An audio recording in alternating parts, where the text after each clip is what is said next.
Bhabhar highway પર છાસનો camp યોજી છાસ વિતરણ કરવામાં આવ્યું, જેમાં મોટી સંખ્યામાં રાહદારીઓ વાહન ચાલકોએ છાસ પીને ગરમીમાં રાહત અનુભવી. હાઈ લેવલની ગરમી પડતી હોવાથી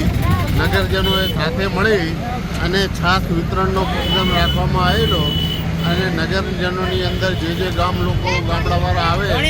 એ લોકોને ઠંડી છાસનું વિતરણ કરી અને લોકોને રાહત મળે એ રીતની કાર્યવાહી કરવામાં આવી, જેમાં ભાભર પીએસઆઈ, ભાભર નગરપાલિકાના શહેર પ્રમુખ, શહેર ભાજપ પ્રમુખ વગેરે આગળોને હાજરી આપી અને સેવાની પ્રવૃત્તિ કરી અને લોકોને રાહત મળે એ રીતની